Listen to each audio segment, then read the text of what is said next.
Ya selamat pagi Heart Listener, selamat pagi Anda semua, selamat pagi untuk semua tamu kami yang sudah datang di Max Coffee Benton Junction, Lipo Village Sanggerang. Dan selamat pagi juga Heart Listeners untuk Anda yang mendengarkan melalui jaringan network kami. Senang sekali kali ini kembali Heartline Coffee Morning akan menemani selama 2 jam ke depan atau sampai dengan jelang pukul 10 nanti.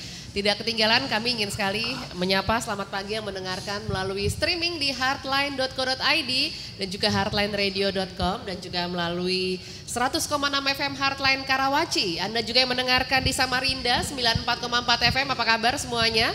Kemudian juga Heartline Lampung 91,7 FM, Anda yang mendengarkan di Bali 92,2 FM, Heartline Berau 95,9 dan juga melalui Harmony FM di 97,0.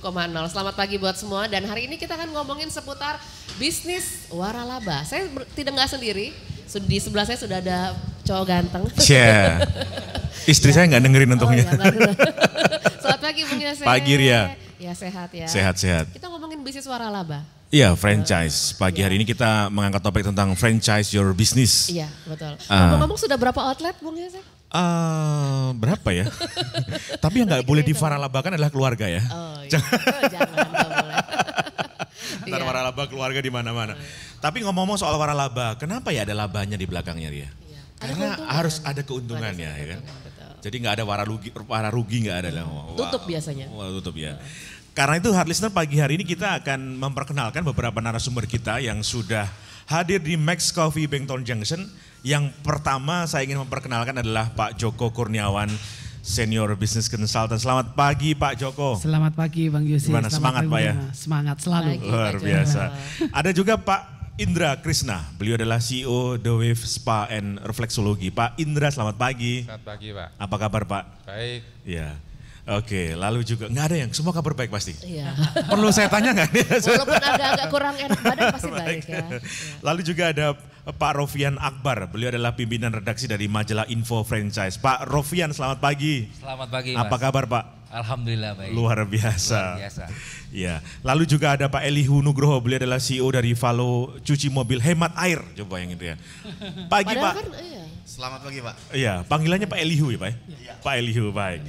Nih kita ngomongin franchise, saya ingin Pak Joko dulu deh. Sebenarnya ini model bisnis, ya mungkin orang sudah pada paham, oh ini franchise dan sebagainya. Tapi dari model bisnis franchise ini apa sih sebenarnya yang menjadi kekuatan dari bisnis ini Pak? Ya. Jadi bicara bisnis franchise itu intinya ketika ada orang yang membuka usaha kita. Jadi kan kita sebutnya kalau franchise kan ada franchisor dan franchisee. Yeah. Franchisor itu pemilik brand, ya. franchisee itu yang akan pakai brand kita. Yang beli. Ya, yang beli. Atau kita sebut sebagai yang pemilik brand dan pengguna brand. Yeah. Nah, poinnya adalah ketika orang buat bisnis franchise itu tujuannya kan supaya orang lain yang beli bisnisnya itu gampang Pak. Tidak perlu start dari awal. Tidak perlu repot-repot gitu ya. Artinya nggak perlu setup dari awal tapi sudah dikasih satu sistem yang baku kamu jalankan. Makanya karena itu sistem baku yang mesti jalankan maka ada beberapa syarat bisnis franchise itu. Yeah. Tapi mungkin yang perlu saya terangkan di awal adalah sebenarnya tidak semua bisnis yang ada di Indonesia itu franchise. Ada yang kita sebut sebagai business opportunity atau peluang usaha. Jadi tahapannya kadang-kadang orang ke business opportunity dulu, setelah sekian lama baru di-franchise-kan. Jadi ini dua istilah, satu business opportunity, satu franchise. Yeah. Tapi prinsipnya sama, arahnya adalah membuat bisnis yang gampang ditiru, gampang diduplikasi. Makanya syarat bisnis franchise kan ada beberapa. Ada yang syaratnya. pertama mesti harus unik bisnisnya. Kalau nggak unik, berarti ini kamu nggak layak untuk franchise gitu. Yeah. Kemudian yang kedua, bisnisnya sudah terbukti untung Pak. Bisa untung. Makanya Yeah. laba tadi kan, Ada laba. harus untung. Kalau belum untung, nggak boleh di-franchise-kan.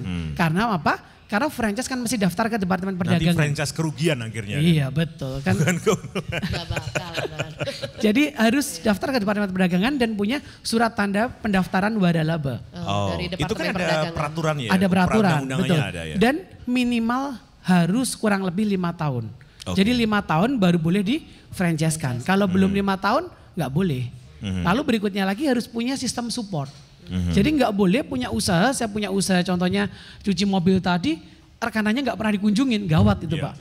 Dan harus punya standar operating procedure. SOP. SOP-nya. Jadi Bagaimana sih cara nyuci mobil yang benar? Harus punya. Bagaimana sih cara teknik pemijatan yang benar agar orang itu jadi segar gitu? Harus sama semua. Harus sama. Jadi tidak ada lagi orang namanya pilih-pilih orang enak sama yang itu atau lebih bagus dicuci sama si A dibanding cuci sama si B. Itu nggak boleh. Jadi harus punya standar. Dan yang terakhir adalah dia mesti tadi sistem support, ya harus ada support dan satu lagi dia usahanya ini kita sebutnya sebagai mudah diduplikasi. Mudah itu artinya misalkan gini, kalau saya punya bisnis waralaba atau franchise tentang masak, nasi gorengnya itu cara bikinnya gampang.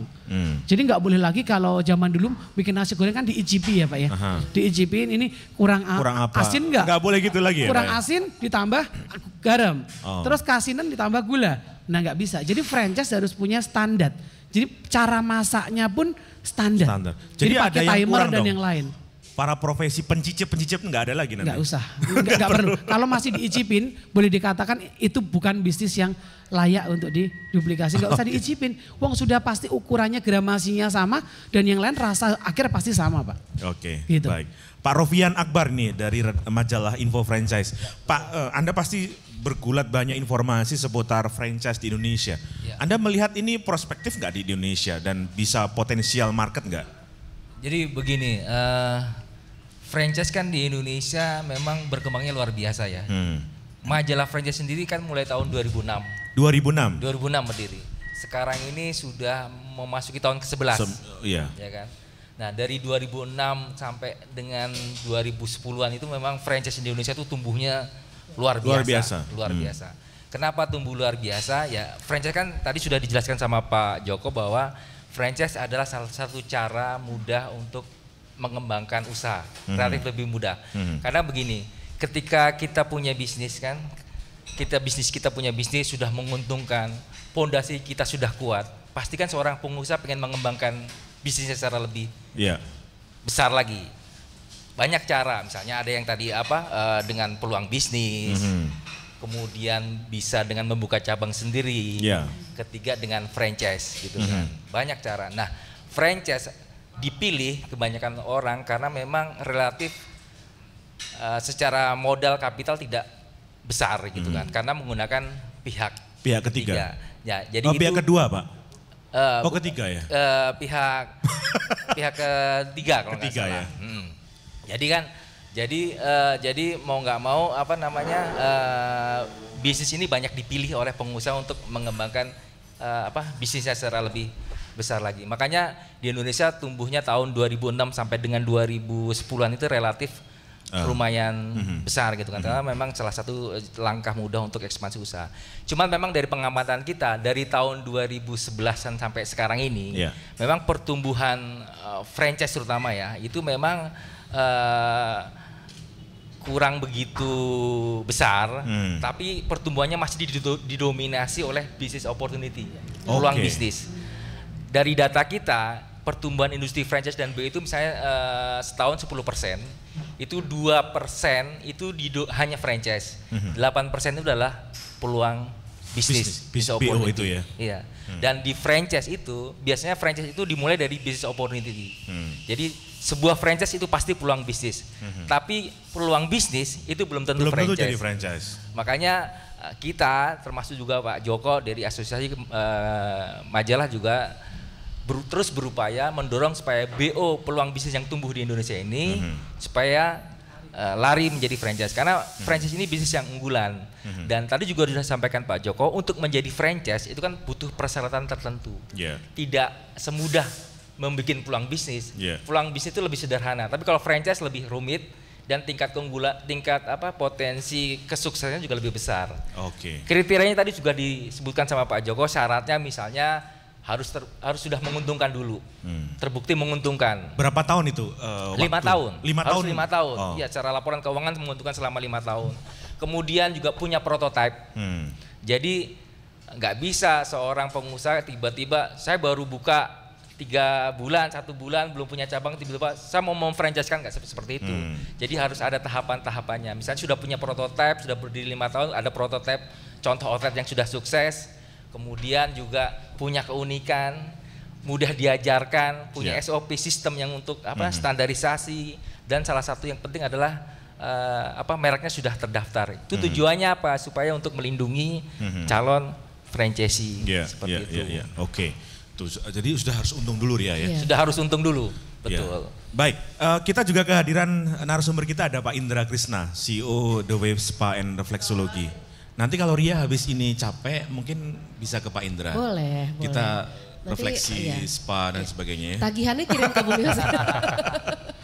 Pak Indra, nih Anda sudah posisinya di BO sekarang ya, Business Opportunity. Saya posisi di Business Opportunity. Apa yang membuat Anda tertarik untuk nantinya mungkin memfranchise-kan bisnis Anda nih? Oke, kalau mungkin saya ngomong sekilas, awalnya usaha ini dimulai tahun 2008, Pak. 2008, kemudian memang pemikiran awal adalah kami membuka cabang dengan modal sendiri gitu kan. Kemudian cabang milik sendiri. Akan tapi semakin berkembang di 2012 mulai banyak tawaran sebenarnya. Tawaran dari orang-orang yang memang ingin melakukan kerjasama. Dan di situ kami melakukan satu research karena seperti Pak Joko tadi katakan yang penting harus ada standarisasi, kemudian kita juga sudah ada training center, kemudian SOP sudah kita lakukan sehingga kita lakukan duplikasi awalnya memang dengan cara bekerja sama dengan mungkin teman-teman teman-teman. Dan akhirnya responnya sangat bagus dan bahkan ada beberapa penawaran dari luar pulau juga. Sehingga saya mulai berpikir kenapa tidak kita franchise-kan atau kita lakukan semacam business opportunity untuk mengembangkan dengan cara yang cukup cepat cukup cepat untuk bisa brand ini bisa dikenal orang juga dalam waktu yang relatif cepat dengan usaha dan modal yang tidak begitu besar karena menggunakan dana orang lain seperti itu. Oke, jadi keinginan Anda, intensinya adalah untuk mengembangkan ekspansi bisnis dengan lebih cepat gitu Pak ya? Oh, pusatnya di Jogja? Pusatnya di Jogja, di Jawa Tengah. Tapi Bapak tinggal di sini? Saya Senin, Kamis, Jumat, Senin sampai Jumat lah saya di sini, kemudian Jumat, Sabtu, Minggu saya di... Oke, kalau ke Jogja bareng-bareng Pak ya? Boleh Pak, boleh. Pak, ini menarik Pak Elihu ini, Pak Elihu Nugroho. Beliau ini CEO Value Cuci Mobil Hemat Air. Coba tanya Ria, apa yang hemat gitu ya air? Kalau cuci mobil itu kan harus pakai air Pak. Ini hemat air. Mungkin bisa ceritakan dulu Pak, apa nih produk knowledge Anda nih? Gitu. Iya, jadi Valo itu hadir dengan konsep yang baru untuk di dunia otomotif, yaitu cuci mobil tanpa menggunakan air. Jadi kita menggunakan air cukup 100 mili untuk satu mobil. 100 mili? Iya, 100 mili itu kalau istilahnya gelas mineral itu bisa untuk 3 mobil. Waduh, 3 mobil. Nah, kita butuh 1 ember untuk nyuci lap, bukan untuk nyuci mobilnya. Sekotor apapun kecuali off-road. Oke, jadi nyucinya pakai apa Pak? Iya, jadi kita ada biochemical yang kita produksi sendiri. Kebetulan saya sendiri yang produksi. Saya kurang lebih butuh waktu 2 tahun untuk menemukan ini. Dan hasilnya itu berbeda dengan cuci mobil biasa. Kalau cuci mobil kan biasa kan menggunakan air dan sampo dan air dan dilap pakai kain serat. Nah, kalau kita menggunakan wax, Carnauba wax dan clay karbon untuk nyerap kotoran dan hasilnya lebih kilap. Dan mobil akan lebih terawat, warnanya mengkilap dan tidak berjamur karena tidak menggunakan air. Gitu. Jadi 1 gelas air mineral itu 1 gelas bisa buat 5 mobil. 3 mobil. 3 mobil city car. Cukup hemat. Jadi beliau 2 tahun untuk menemukan hal itu Pak ya? Iya. Kita 3 tahun menemukan pasangan kita. Lebih cepat beliau. Baik, Anda juga tertarik juga untuk memfranchise-kan ide Anda ini atau bisnis Anda? Jadi konsep bisnis yang unik ini akhirnya menimbulkan ketertarikan ke beberapa market konsumen dan beberapa teman-teman di luar daerah. Karena kita visi misinya adalah mencegah krisis air bersih di Indonesia. Ini ada idealismenya ya Pak ya? Betul, jadi berangkatnya dari sana sebenarnya. Jadi karena kita tujuannya adalah mencegah krisis air bersih di Indonesia, jadi kita nggak per kota-kota aja, nggak di Jakarta terlalu cuek. Karena krisis air di Indonesia itu udah nggak usah diomongin lagi. Hari ini pun kita udah menikmati krisis air. Saya tinggal di Jakarta Barat, udah 1 minggu nggak ada air bersih. Waduh. Air pump saya harus beli air. Bapak bisa pindah ke Tangerang kalau gitu deh? Iya, karena airnya Jakarta dari Tangerang. Betul. saya harus beli air tangki dari Bogor. Padahal saya kerjaannya menghemat air bersih. Saya ketimpa juga itu. Dan dampaknya itu setiap 3 bulan atau 4 bulan sekali pasti terima. Jadi beli air dari Bogor ya? Iya. Sementara itu banyak warga dari Bogor yang pengen pindah ke warga negaraan ke Bekasi, Pak. Betul. Jadi minggu lalu saya dari Bali juga begitu. Airnya itu bukan air bersih tapi air kotor. Jadi itu yang dipakai untuk kebutuhan sehari-hari. Nah, cuci mobil ternyata itu membutuhkan air yang paling banyak, 200 sampai 300 liter yang konvensional. Kalau untuk mandi, cuci baju itu sekitar 90 liter, mandi sekitar 60 liter, kecuali mandi di sungai ya Pak ya. Iya. Itu masa kecil saya itu Pak. Iya. Jadi hal yang paling besar membuang air bersih adalah cuci mobil, dan jumlah kendaraan di Indonesia itu sudah dibatasin dan dikurangin.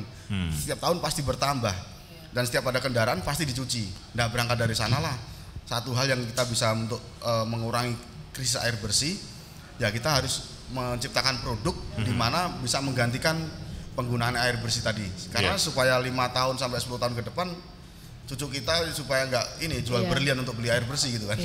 Sisi idealismenya di situ. Apalagi sekarang banyak satu rumah nggak satu mobil kebanyakan. Betul. Saya sih 1. Kamu berapa 3 ya?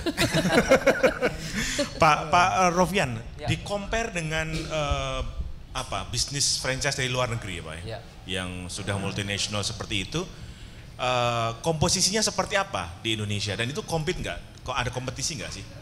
Kalau kita lihat ya dari data yang kita punya kan memang data franchise dan BO kan di Indonesia kan ada sekitar 2000-an. Nah, franchise asing yang ada di Indonesia itu ada sekitar 200-an lebih lah data franchise asing. Kalau kita bandingkan dengan misalnya waralaba lokal di kita gitu kan, memang ada sedikit berbeda, jomplang gitu kan. Pertama mungkin dari sisi brand mungkin ya, kalau menurut pengamatan saya dari sisi brand. Di kita ini kadang membeli waralaba kan membeli merek. Membeli kan? Brand ya. Membeli merek pertama adalah merek gitu kan. Jadi brand waralaba kita kebanyakan masih belum, waralaba kita belum sadar tentang bagaimana membangun merek yang baik. Itu menurut kita. Yang kedua adalah dari sisi produk gitu kan. Produk kan untuk waralaba bagaimana produk ini bisa unik dan punya nggak seasonal, jangka panjang. Ini kan jadi penting. Nah ini di waralaba kita kebanyakan produk kita hanya menurut saya masih sifatnya seasonal gitu kan. Hanya sekarang lagi tren ini, bikin ini, nggak untuk sifatnya jangka panjang. Dan yang ketiga mungkin dari sisi service juga, di waralaba lokal kita masih banyak yang belum aware tentang pentingnya service buat konsumen gitu kan. Kadang masih masalah pelayanan terlalu lama gitu kan. Kalau waralaba luar udah cepat, ini masih lama. Bentuk kemudian antara tampilan di foto dengan yang sesungguhnya tuh nggak sesuai, masih over promise under delivery dan seperti itu.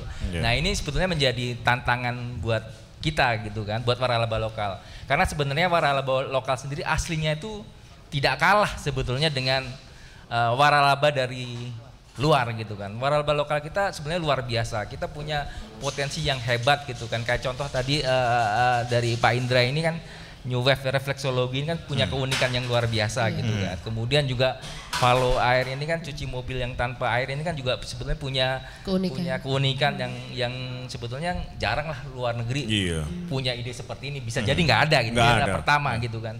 Tapi sekarang tinggal bagaimana kita membangun brand ini gitu kan. Kemudian juga kedua adalah bagaimana produk ini bisa terus diperbaiki, dikemas secara lebih baik lagi. Dan terakhir mungkin adalah di sisi kompetensinya, kompetensi pemilik pebisnis sendiri sebagai franchise harus punya kompetensi. Jadi mau nggak mau kita mulai dari peluang bisnis atau BO ini atau waralaba ini harus memperbaiki dari kompetensinya. Dalam arti begini, kita harus selalu mengadakan research and development terus menerus, inovasinya terus dilakukan gitu kan. Terus yang terakhir adalah harus punya passion yang benar-benar yang kuat gitu kan. Ketika memang kita sudah komit mau masuk franchise, otomatis passion kita harus benar-benar membangun bisnis ini menjadi benar-benar franchise yang memberikan keuntungan buat mitra dan juga buat bisnis kita sendiri. Jadi hatinya di situ aja. Hatinya gitu di situ aja gitu kan. Tidak tergiur kemudian dengan bisnis-bisnis yang lain. Iya. Ketika memang bisnis ini franchise-nya misalnya lagi ada sesuatu gitu kan, lagi ada ya kita harus bisa membantu mereka, memberi treatment buat mereka gitu kan. Ketika bisnis ini misalnya sedang ada badai atau apapun gitu kan, seorang yang punya kompetisi tinggi dia tidak akan lari dari gelombang itu, dia akan tetap tough di situ. Bagaimana caranya dia supaya membangun bisnis supaya lebih kembali stabil. Gitu. Semangat sekali nih Pak. Kita akan break sebentar ya. Oke. Ya, dan tentunya listener silakan untuk Anda yang ingin sekali bergabung bersama dengan kami, ada pertanyaan boleh melalui PIN BB Hardline di 54DD9215 dan juga WhatsApp 0855885106. Masih live dari Max Coffee Benton Junction, Lipo Village, Tangerang.